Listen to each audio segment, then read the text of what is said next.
Good evening and welcome to All Things Sky Blue. This is the preview for the FA Cup match against Maidstone on Monday night. Coventry have got a game on Friday, so obviously people may get injured in that game and stuff like that. So we'll talk about that in due course anyway. As always, I have my guests behind the scenes, but I will just let you know where you can find us. Just remember, we are on YouTube. Please go and like and subscribe. We're getting very close to that 400 mark subscribers. So if you like what you hear, please go and like and subscribe to us. We're also on TikTok, X, Twitter, Facebook and Instagram. We're partnered with... I can't remember now. We're partnered with the Antidote Sports Bar and we're sponsored by Right Steel Fabrications. He can do your steel fabrication work for beams, angles, box section, welding, that type of stuff up and down the country, but mainly in the Coventry and Warwickshire area. We're also on podcasts, so Spotify, Amazon, or anywhere else that you get your podcast from. If you don't want to see us and you just want to listen to us, we're on there as well. So, as always, I'm joined by my co-host on most previews, which is Mark. Good evening, Mark. You okay? Evening, sure. Yeah, good. Thanks. Yeah, not too bad. Good. And we're also joined on a very special occasion. He's managed to finish work early and join us. One other member of the All Things Sky Blue team, and that's Glenn. Good evening, Glenn. Glenn, can you hear us? You're on mute, Glenn. Hello. Yeah, I can hear you guys. Yeah. Hello. Hi guys. Good. I think there's a little bit of a lag. Yeah, we can hear you. I think there's a little bit of a lag though, Glenn. Okay. So Okay, no worries, mate. Okay, from Stones Live, we have got Nigel. Good evening, Nigel, and welcome and thank you very much. You're welcome. Good to meet you guys. Thanks for having me on. No, thank you very much for coming on. So, Nigel, the FA Cup, you've done really, really well to get this far, and you may get even further, obviously, if you beat us on Monday night. Before we get into how you got this far, can you just let us know where we can find you and what you guys do? Yeah, so we're sort of like we commentate for most of the games, home and away for Maidstone United. Not in our level, it's not really that. Not every club does it, but more and more doing it now. And we've been doing it for probably about 13 years now. So yeah, I've been doing it only for 4 or 5 years there. And there's about 4 or 5 of us that do it on like a rota basis, and just as and when we can do it, really. But I did the first FA Cup game this season, and just for continuity and like the good luck charm, as you might say, I've just continued all the way through. So yeah, it's been quite a journey, really, going from like the park bench at Stadium for our first game, and then Portman Road, and now we find ourselves playing you guys. Yeah, you've come really, really far, haven't you? In the cup game, and obviously we will talk briefly in a minute about how you got. Glenn's gone. I think he might have a little bit of a lag on his internet. He may come back. Normally at this point, I'd talk about the history of the two clubs and the form together and stuff. But obviously, we've never played Maidstone before. As far as I'm aware, I have tried to do my research and look into the history, and I couldn't find anything. So there may be somebody out there, the historian for Coventry. He may be able to tell us differently when this goes out live. So what we'll do is, though, on this occasion, we'll talk about how you got to this round of the FA Cup. So back on the 30th of September 23, you had a 2-0 win against Winchester in the third qualifying round. Was that a shock, or was you expected to win that game? And how was your feeling going into that game, if you can remember that far back? Well, yeah, but we started before that. We started the middle of September, as I said, against Staying in Town in the second qualifying round. Oh, okay. So we that was a 4-1 victory for the Stones.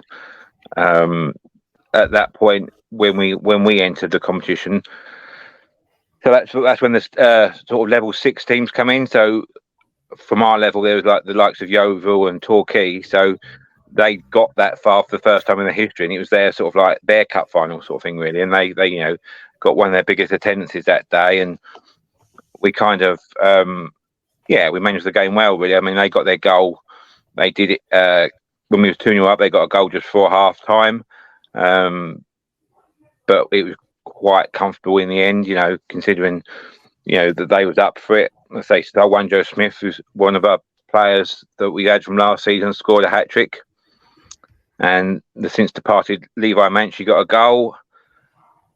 And then, as I say, we moved on to Winchester, who were a couple of levels up, going well in their division. And again, it was another away day. And as you said, we won 2-0 on that game. And then, go on. No. I was just going to say, what kind of formation, does George Alacobi play? Has he changed throughout?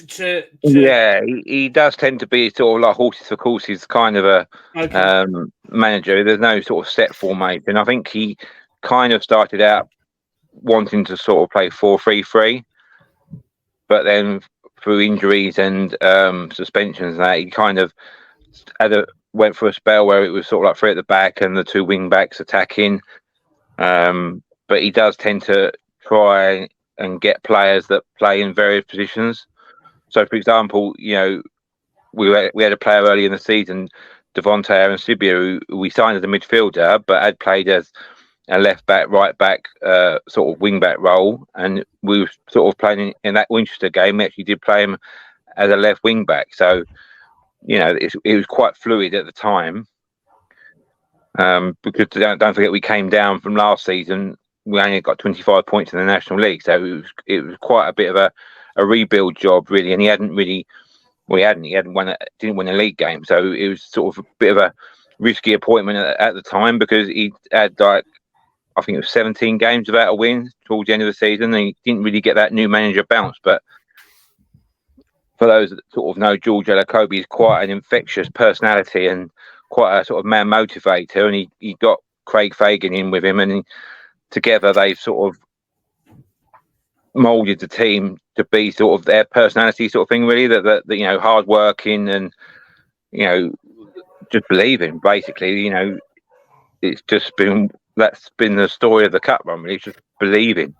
Yeah Obviously from Winchester, you had Torquay away in the 4th round qualifying, and that was another 2-0 win. So again, was that win expected, or how was that? Well, that game came on we literally played him in the league away the week before. So we went down there 2 Saturdays on the trot. We beat him in the league game. 1-0 was in the league, and then we went down there the following week and beat them 2-0 in the league. There's been a bit of history with Torquay. I've got, I think it's 11 in all the history we've played them. We've got 11 wins, 2 draws, and 2 defeats. Wow. So we are a bit of their bogey side, really. And yeah, I think most fans were sort of expecting after we'd won the league game that we would get some kind of response, but I think they're going through a bit of a turmoil themselves, and they've announced today they've gone into administration. So there's issues behind the scenes there. So they had spells. Obviously, they're a good team, and Gary Johnson's an experienced manager, but we didn't concede, and it was quite comfortable in the end, really. Yeah, definitely was. Into the, I think you're in the. You played non-league Chesham again. Yeah. Another away game. You like the away games, didn't you? Yeah. You've only had 2 home games in this league cup in the cup run. Sorry, but you played non-league Chesham. I presume that if you beat Torquay 2-0, maybe this one was one that you should have been winning. Really, would you say that was fair? Yeah, I mean they're an up and coming club. They're in the tier below, and I think they were sort of like in the top 2 at the time, and they've continued that on since that time. But again, it was another one. They'd got to the first round. It was an achievement for them to get to the first round. They're a club that's owned by the guy who does Taskmaster. So they're programs, TV programs. Taskmaster. Yeah. Greg, is it Greg? Yeah, no, it's the other one, isn't it? Not the host. He's the. Oh. I love that show. Alex Horn.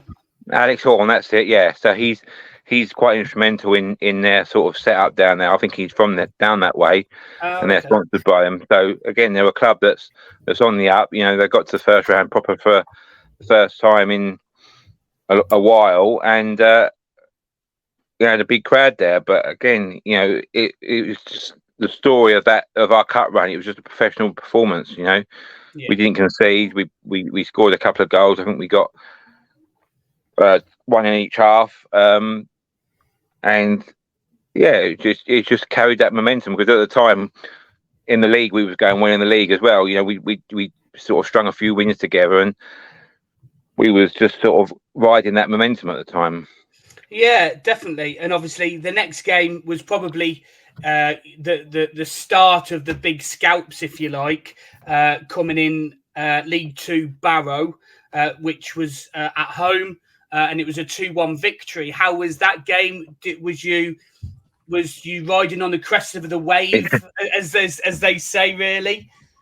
Yeah, I mean, each level we've gone to like the next step up. So when you get to the second round, you kind of like you're one game away from that third round, because we've been into the first round proper a few times in recent years, and you kind of want a winnable game, but again, with a prize on offer. But Barrow, at the time when we drew them, we played them previously in non-league, so they weren't sort of like what you call a traditional non-league game. Do you know what I mean? It was, and they was going really well at the time. I think they was like 6 unbeaten and won 5 on the bounce. And Pete Wild, their manager, was up for the December manager of the month, or November manager of the month, whatever it was. And we went 1-0 down in that game as well, I remember.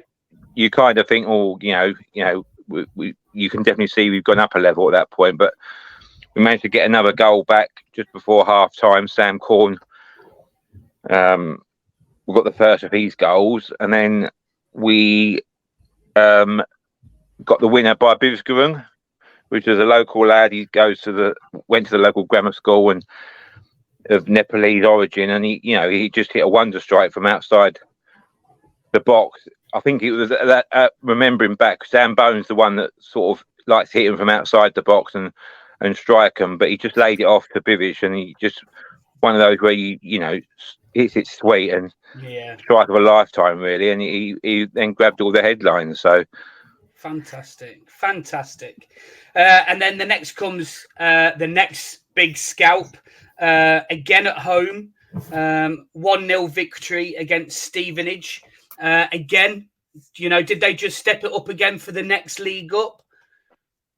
Yeah, that was a difficult one, really, because at the club we have played Stevenage in the FA Cup back in 2014 when we was in the Ryman Premier, and we went to their place that year and got a replay and managed to bring them back to the Gallagher, and we was in front of the BT Sport cameras that night, and we managed to win 2-1. But we know, everyone sort of knows Steve Evans, don't you, and the way his team's set up, and he'd been the manager of Gillingham, which is literally just up the road from us. So a lot of the local media were sort of aware of his antics and what he brought and the way his team set up. So we was under no illusion that it'd be a tough game. But again, we got a penalty just before half time, which Sam Corn stepped up and took, which again is interesting because he'd only taken his first penalty on New Year's Day, which was literally a few days before that game. We had a spate of missing penalties, and we tried 3 or 4 different penalty takers in the season. And so, he buried that goal. And again, it was sort of similar to what other rounds have been, back to the walls job in the second half. They kind of threw the proverbial kitchen sink at us, and just by a bit of luck and good goalkeeping by Coventry and good defending by the team, we just managed to hold out. And I think they kind of realised it was sort of going to be one of those days, and the last 10 minutes were sort of quite comfortable. I think I remember doing the commentary on that game, and strangely, I didn't feel as nervous towards the end of the game against Stevenage than what I did against Barrow, I suppose, because Barrow, it's that sort of like elusive getting to the third round, isn't it? So you sort of like, what the potential you can draw of the teams that you can get drawn against. But, it was quite comfortable in the end against Stevenage. And, we was into the fourth round for the first time in, the club's entire history. But whichever way you look at it, there's some arguments about because it's a Phoenix club, whether it's, the history carries over. But no Maidstone United team had ever been to the fourth round. So that was sort of like the start of the history-making sort of time. Yeah, and I think at this point, I think all the local newspapers and TV and people like that are starting to look a little bit more at Maidstone and that momentum that you've gathered through the qualifying, through the different rounds that you've done as well. Obviously, the big draw was the next one away at Championship team Ipswich. And it's they're flying in the Championship. Nobody really expected them to. I certainly didn't expect them to be where they are, but they play brilliant football. McKenna's got them playing really, really well. How was it going into that game? Was you full of optimism, or you just at this point was you just thinking every round that we get to is just making history, and it kind of is what it is in terms of the game? Yeah, exactly that. I remember the chatter in like the media room before, and a lot of them, the local journalists and the BBC journalists that you speak to, they were coming up, or once the team was out, you do well if you keep the score under 5 here, and if you can grab a goal, then that'll make the day, and But again, it didn't turn out that way, did it? I mean, I don't know if anybody's seen the game or watched the game, but again, they come out of the blocks and hit both posts, I think, and Coventry had a blinder and palmed a couple onto the crossbar, and made a good couple of early saves and kind of got into his groove. And after that first 10 minutes, you're when you're doing the commentary, thinking, it can be a cricket score here. They're going to score in a minute, and they didn't. And then, it's just you can't. I mean, I've been down to the media day to day, and it's like what that magic of the FA Cup. Everybody talks about it, don't they? But Lamar Reynolds is a player. He's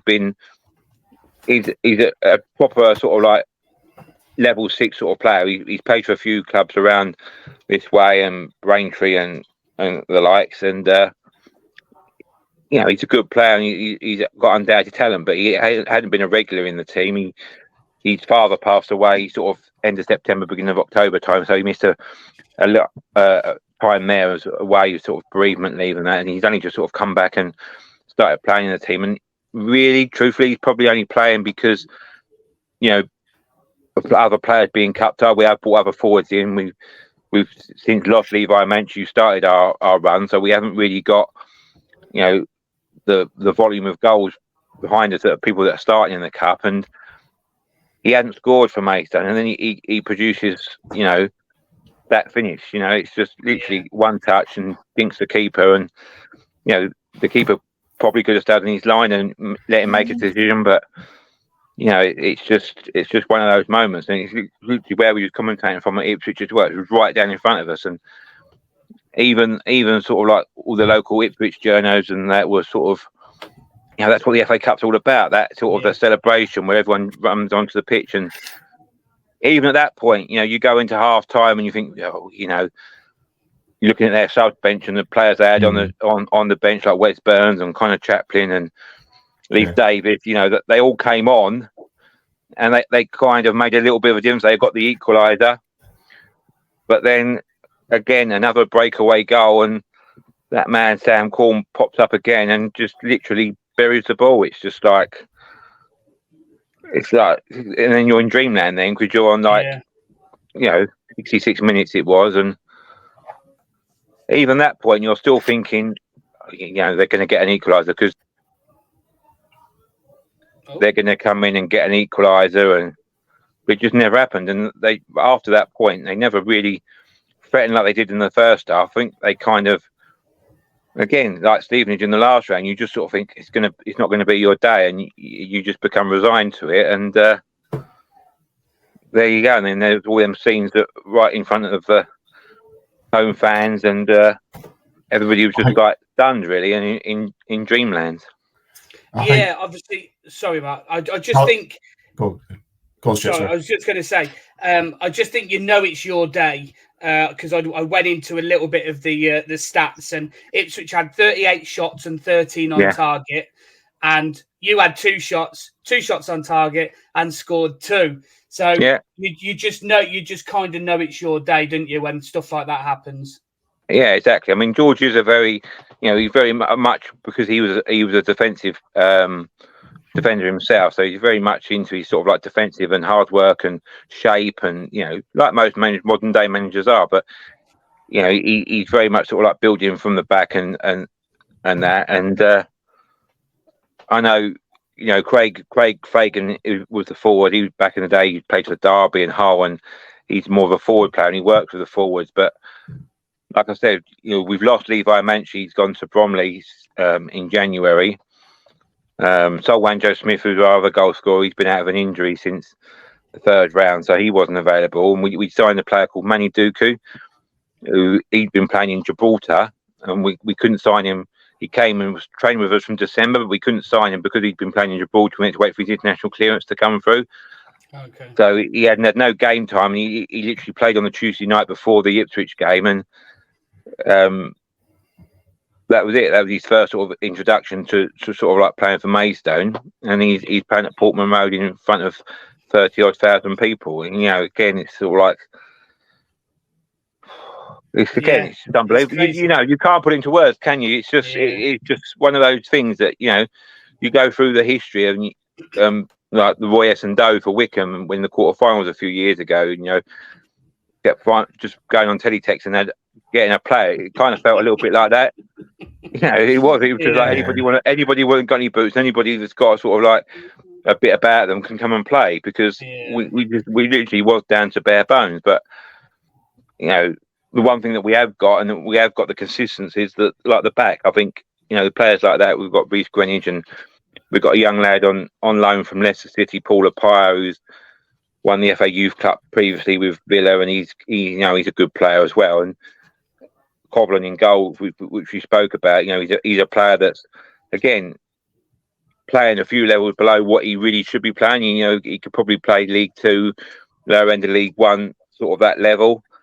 But like all the stories in sort of the FA Cup, and they're playing this level for a reason. They've all had either injury crisis or lack of confidence and falling out of their manager. But like they all say, they're good players on their day. The difference is they just can't put that together sort of 5, 6, 7 games of consistency. But on their day, it's not the old archetypal plumber, decorator, and barman, and they're proper. We're a proper professional team. We train 3 mornings a week, and it's the main job. And it's just all come together, and it's just you can't put it into words, really.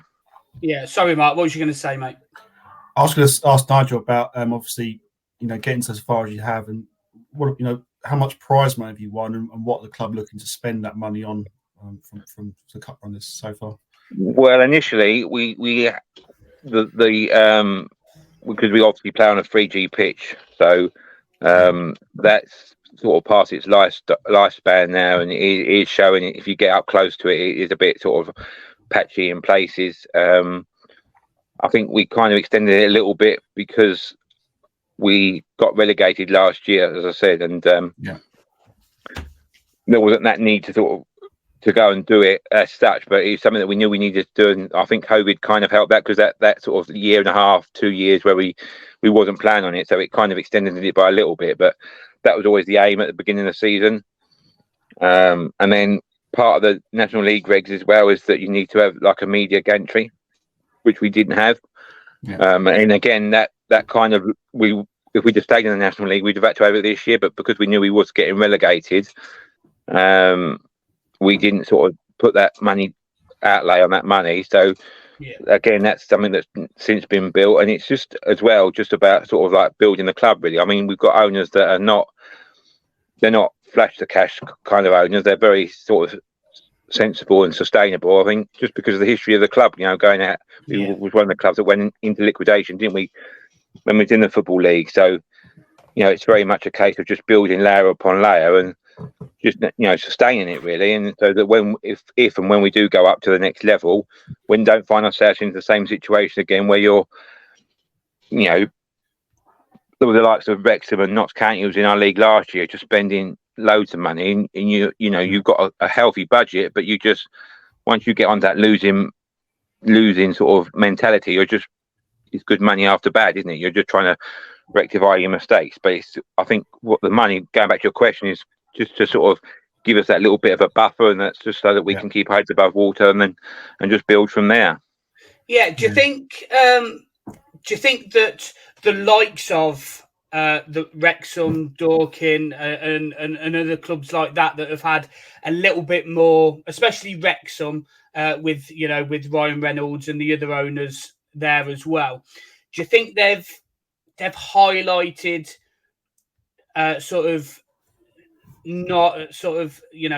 non-league teams or just on the periphery of coming into the actual football league? Do you think they've highlighted, and when you get to the latter rounds, do you think you've got more?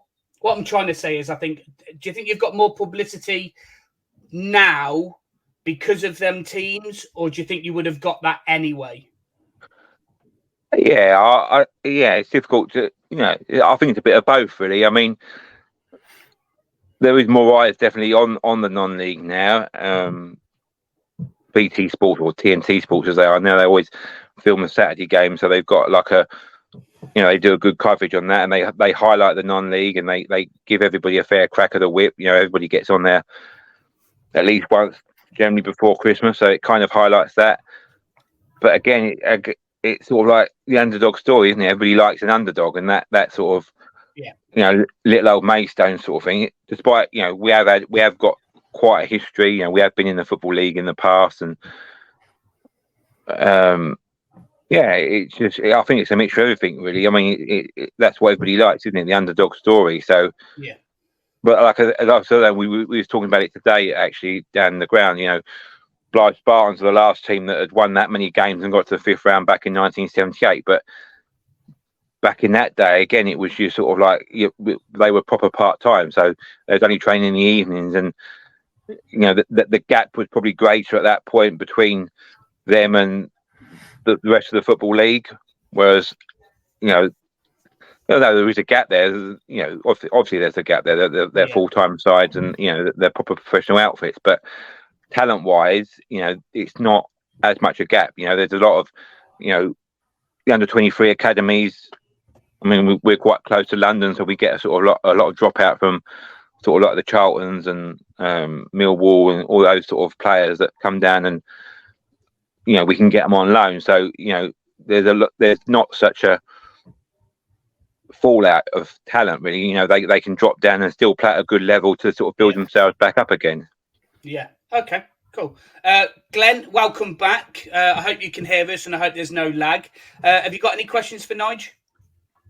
Yeah, I was just going to ask Nigel what his most memorable Maidstone away game is, or most Maidstone away game. Obviously, I've been a few non-league grounds, and back in the day when Coventry obviously gone 6 fields, and it's quite an experience. And I just wondered if you had any particularly funny stories to share. And just as another question, do you think the gap between the conference sides and League Two has narrowed?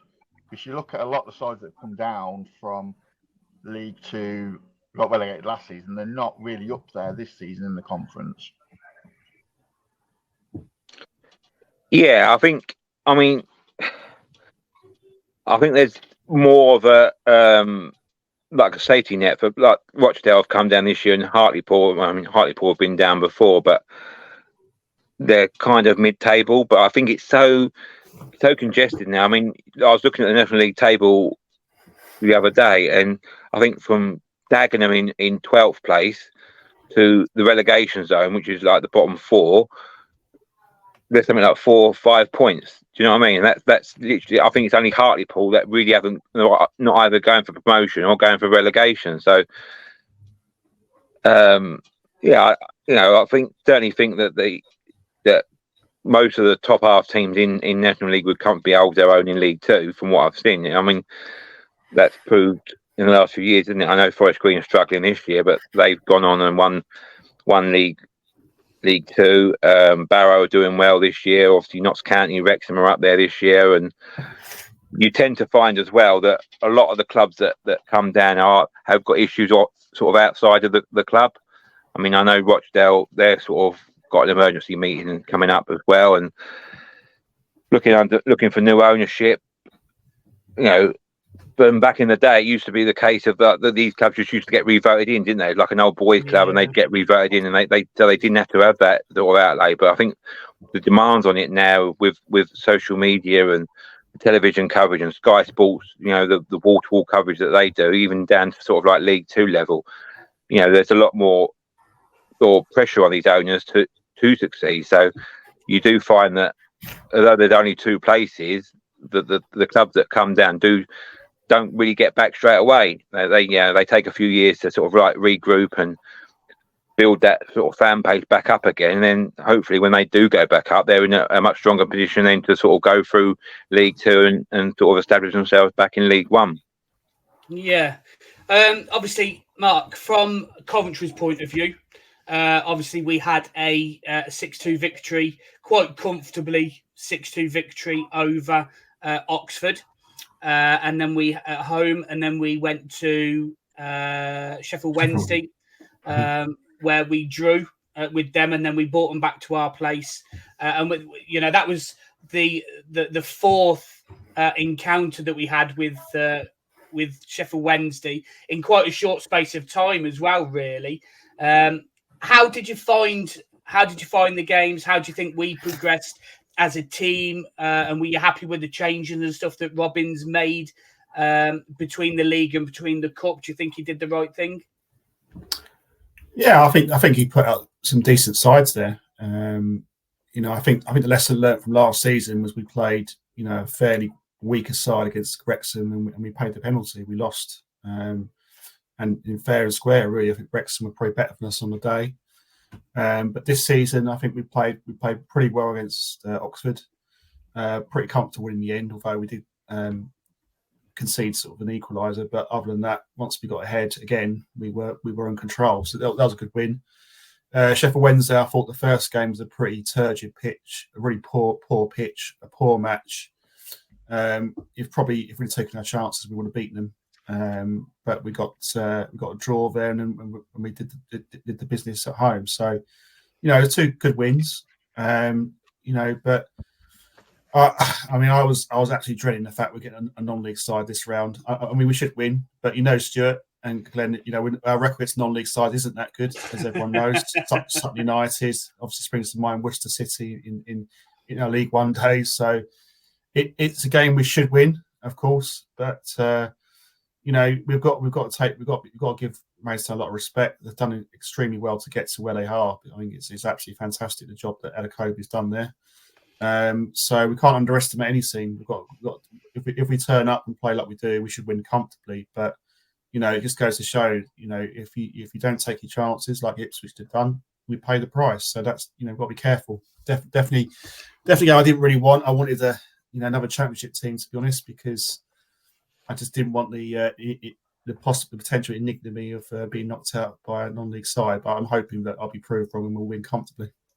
Yeah, obviously, Glenn, we know what happened against Wrexham, don't we? So I think I think we're going to be more cautious this time. Obviously, we have got Preston on Friday, so we don't know, what kind of injuries or suspensions might come out of that game. What kind of side do you think Robins will play against Maidstone? I think he's going to have to rest and rotate people. So I think we'll probably see Tavares.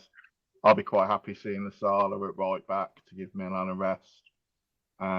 Ultimately, whatever side we put out should be enough. But I remember back in the Premier League era when we played Woking at home and we're winning 1-0 and drew 1-1 and then struggled to get through them in the replay. I won't forget Worcester City because it was Ben's first game. So I think I've seen Cov play non-league sides 5 times and we failed to win 3 of them. I think the only season that we beat 2 non-league sides was the last time we made the 5th round, which was Maidenhead and Boreham Wood. And we played them at home and then obviously got Brighton away. So I think Robbins will probably bring Collins in because I think Wilson's going to start on Friday because he did the presser. I think Kelly's got to come back in and maybe we'll see a couple of the youngsters, maybe Stratton or Ty Andrews. But yeah, we are down to the bare bones basically. Godden and probably Casey Palmer will come in, I would imagine as well. But that should be enough. I think as long as, I hate saying this, you've got to really have 2 or 3 goals before you're happy against the non-league side. If you're 1-0 up with the last 10 minutes, they're going to throw the kitchen sink. If we're 2-0 up with 10, 15 minutes to go, they get 1 and your nerves go. And obviously it's going to go extra time and penalties. So it's basically, we don't want extra time up and we certainly don't want penalties given our record in penalty shootouts. Yeah, definitely. Obviously, moving on to the players, Nigel. With obviously, you've mentioned a few already. To be fair, the player that sort of that was pointed out to me, and you've mentioned him already, which was Sam Corn. Just how instrumental has he been in your cup run for you? Yeah, he kind of plays it in the number 8 position. And he's that box-to-box midfielder. He likes to make late runs into the box, and that was evident with the goal he scored against Barrow. He made that late run and just picked up on the ball and put the ball away again against Ipswich as well. He took it calmly enough. I mean, he just sort of epitomises really what non-league's all about. He's played for a number of local clubs at this level. He's been at Welling and Ashford, and I think he did have back in the day. He did have scouts looking at him when he was younger, and Charlton and that, but nothing really came off. And he's just a good quality player for this level, And he's on penalties now, and he's scored the last 2. So again, that's another thing that you can add to his bow. He's just one of those players that kind of makes a team tick, and he's got a partner in there in Sam Bone, another one who's a local lad, and he just come back. Or when we signed him last season, he's been playing over in Ireland and played for Dundalk and a few of the teams at the top of the league there. So he's got that kind of experience, but he's another one that's sort of like the heartbeat of the team, really, and just embodies all what non-league's about. That proper grassroots football, and roll their sleeves up and get on with it. And what they lack in that consistency of talent, they make up in endeavour and hard work and blood, sweat and tears sort of thing. Yeah. So going on to just do us a sort of quick summary in terms of your expectations for the league, and then what your expectations for the cup.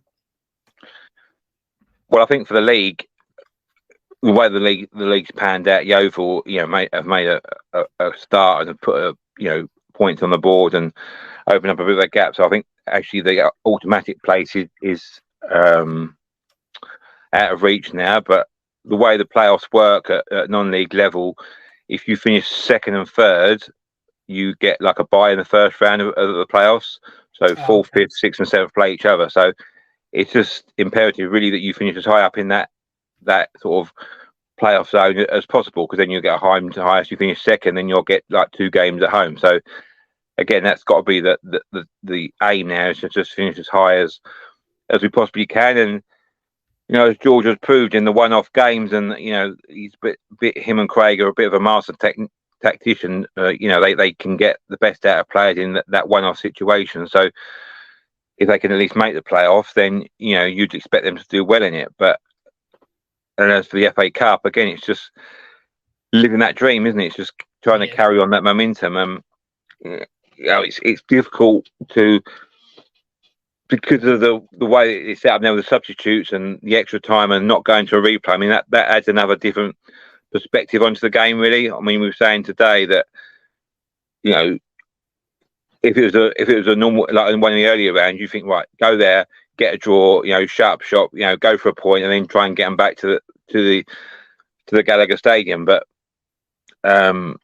with it going to extra time and penalties, you can't really do that. So, and you would fear that if it did go to extra time and penalties, we would kind of run out of steam, or I don't think we'd even get to penalties. Because we are literally, with players that are cup tied and that, we are literally down to the bare bones of a team. Last time we couldn't even name the full allocation of substitutes. So, okay, it's that's where where we start so early, and you get players that are cup tied.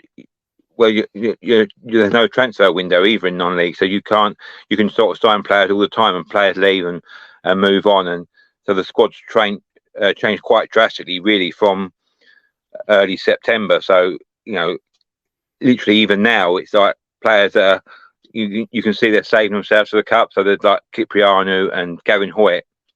They haven't played since Ipswich. Okay, Hoyt played on Monday night when we had a game. He kind of played Monday night, but you could see he was, if we didn't have the FA Cup game, they probably wouldn't have risked him for that. They'd have given him another sort of week or so to sort of get back to fitness. But just because of getting the minutes on the board, you're playing players just to sort of give them the game time, really. So in that respect, it's going to be difficult. But it's just this magic of the FA Cup, isn't it? That's right.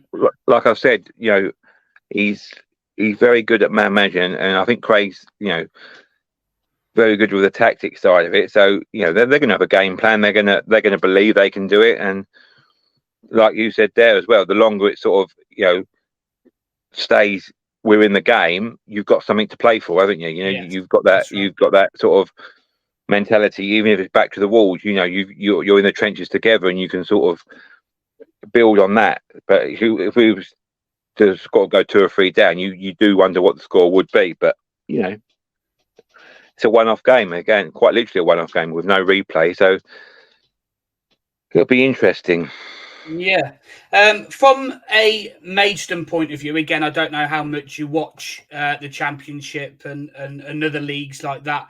What threats do you see that we pose to you guys? Well, I think from what I can make out, you're sort of like a high possession-based team, aren't you? You got some good young players. We've there was a guy that's on loan to Gillingham a few years ago. Josh Eccles. Sorry? Josh Eccles. That's it, yeah, Josh Eccles, yeah. He plays for you, and I said as well that there's a couple of Kent-based players that we're sort of aware of, like Matt Godden as well. He played for Ebbsfleet, and he actually played against us back in 2016 when we got promoted from National League South. He was in the Ebbsfleet team that we beat on penalties that day. Lewis Binks is another one that's local. He's born in Gillingham, and I know he's come to you via sort of Bologna, and took a different route to most players. But again, and Ben Sheaf as well. I think he's injured at the moment, though, isn't he? So yeah, he is. Yeah. But yeah, it's just you just know that there's going to just be that different quality, isn't it? You talk to some of the players, and it's just like you just got to be switched on and concentrating for the full 90 minutes or 120 minutes, wherever it goes, because there's threats from all over. When you're playing your normal games and the non-league, teams will get sort of like 2 or 3 chances, they'll waste them, but you switch off that 1 minute and then bang, you'll go down. It's just like, again, that's like what you're saying. You should, 99 times out of 100, you would beat us quite comfortably. But again, there's always that 1% chance of, Right. yeah. Should be good. Before we go into the predictions and quick fire, guys, is there any other questions for Nigel? I was going to ask Nigel a quick question about attendances. I mean, since obviously Maidstone had a good cup run, have attendances risen in the league games? Have you had more new supporters? Yeah, we have really. I suppose we was quite lucky in the fact that the two home games we had directly after the Ipswich game was at home to Yeovil and Torquay, so they bring quite a lot of supporters anyway. So both those games were, well, the Yeovil game was over 3,000. We kind of average around about 2,100, and we got around 2,000 for the Torquay game, which was a Tuesday night game. So that was a good attendance for a Tuesday night game. But yeah, there's definitely been a lot more interest, and you obviously you're seeing faces that you don't sort of recognise, and people that are regulars will bring a mate. You know, we're quite lucky, as I said before, with our close proximity to London, and a lot with the Sky Sports and the coverage that they give.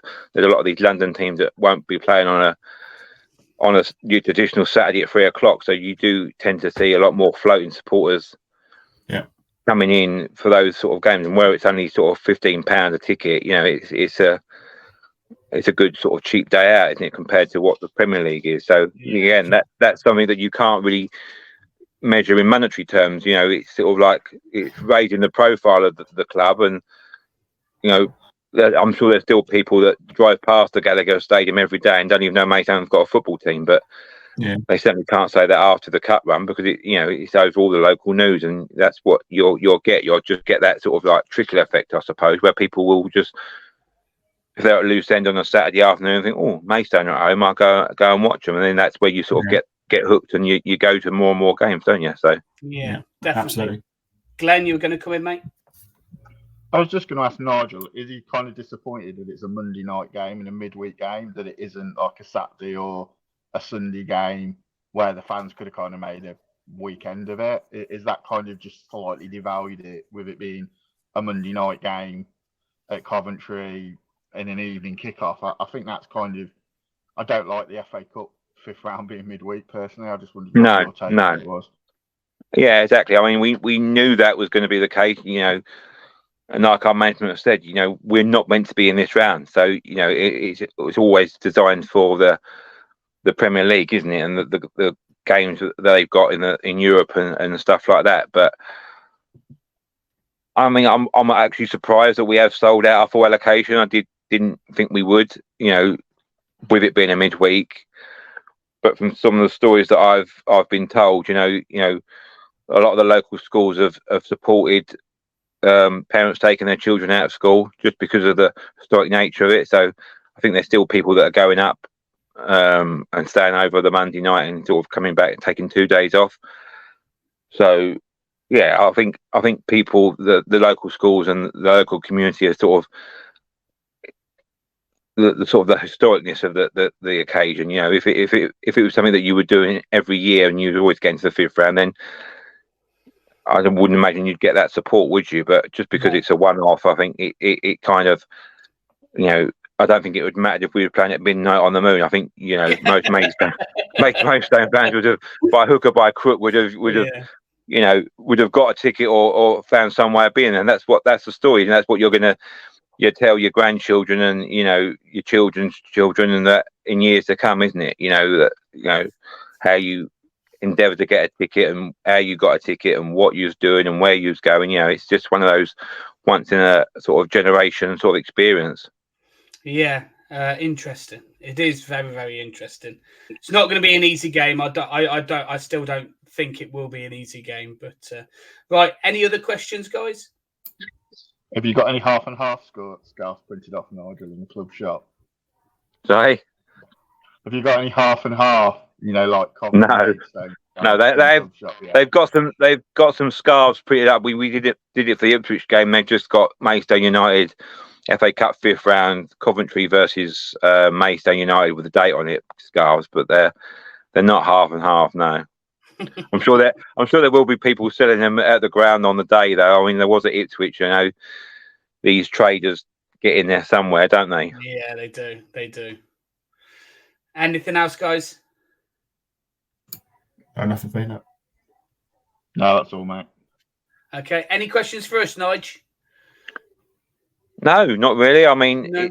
it's just going to be, again, it's like we've all been saying. You kind of build yourself up for the Ipswich game, and you think that's going to be a once in a lifetime game, and you've got to go and do it all again. I mean, there's been some fans have gone on social media and said, "Oh, we're disappointed because we didn't get a so-called big Premier League team." But when the draw was made, it was sort of like Man City and Luton were still left in. So, but then, but for a penalty kick, it would have been Coventry in the Premier League. So, That's right. They're a Premier League team in all but name, really. With the history and obviously winning the cup in 1987, and it's just. I think it's just the perfect tie, really. Everybody sort of. There's a little bit of jeopardy on it, from like you guys were saying. You haven't exactly got a great record against non-league teams, and that sort of every dog has its day kind of thing. And I can't suppose you're hoping that day was against Ipswich. Yeah. Right. So predictions, then, guys. We'll start off with you, Glenn. Predictions. What's your prediction? My head thinks we'll probably win by 3 or 4 goals. My heart would be quite happy for it to be 3-1, 4-1, and Maidstone get a goal to celebrate. I think that would just be nice that the fans would have something to celebrate. I'd even take them going 1-0 up and is winning 4-1. I think that's just a nice romantic thing. You're nicer than I am, mate. You're nicer than I am. No, but I genuinely think the dealings I've had with the Maidstone fans, they seem a genuine, sound, nice bunch. They've obviously had their own problems, and it's a nice story. And much as I hated losing to Wrexham, it was a good game of football, and we lost it because we didn't defend right. If we defend right on Monday, we'll be fine because we've got enough attacking threat to score goals. It's simply just, like I say, you just got to defend better. Ipswich didn't defend well against Maidstone, and it cost them twice. And Maidstone defended brilliantly. I still don't know how some of the shots didn't go in. Mark, prediction? Oh, I hate these sort of games, but I'm going to say 4-2 to the Sky Blues. I think Maidstone will get a couple of goals. I don't think it's going to be plain sailing like everyone thinks it is. But we can't take this lot lightly. They've done well to get to where they are. And you can't think, well, they're a Conference South side, we're a Championship side. They've got there this far because they deserve to. So we can't underestimate them. But I think we'll win. But I think Maidstone can get a couple of goals. So I'm going 4-2. Okay, Nigel. I'm going to stick to what I said. I think, let my heart rule my head and say that I think Coventry will win, but I think they'll win in it after extra time. So probably like 3-4-1 after extra time. Okay, fair enough. I'm surprised you didn't go for a 2-0 because that's the majority of your scores throughout of this build-up, to be fair. Again, I don't think it's going to be an easy game. I think, you are going to come and you are going to hassle us and it might be a slightly not weakened side, but it might be a slightly different side to the game on Friday because of rotation and things like that. Because we've got West Brom on the following Friday afterwards as well. So and we are going quite well in the league, so we've got that to think of as well. So I am going to go for probably a 2-0 win. I don't think it's going to be a high scoring game, but I think we defend properly this time. So I don't think we concede. So I'm going to go for a 2-0 win, Coventry City. So thank you very much for joining us, Nigel. Much appreciated. But before I let you go, we do something on here with our guests called the quick fire round. Doesn't have to be quick fire, but I'll just give you a word or a couple of words, and I just want one word or a couple of worded answer, just as quick as you can. I'm not strict, so it doesn't really matter if I'm honest. All right, so the first one is Gallagher Stadium. Maidstone's home. Okay. George Elokobi. What can't you say about him? He's just inspirational. He's just galvanised everybody. From the backroom staff to the local community and the players. He just, that's his sort of mantra, really. Just in it together, and he's just a wonderful bloke. He's just very inspirational and very humble as well. So yeah, all good round, good chap. Fantastic. Gillingham. Bitter rivals. Probably one-sided from Gillingham's point of view, because we haven't played them that much in the league. But even this season, we played them in the Kent Senior Cup, and bear in mind it's just a county cup competition. There was over 1,000 people there, so wow. Secretly they say they're not bothered by us, but they always turn out in numbers, so there is certainly a bit of animosity there. Fair enough. Gavin Hoyt, because I know he's your captain.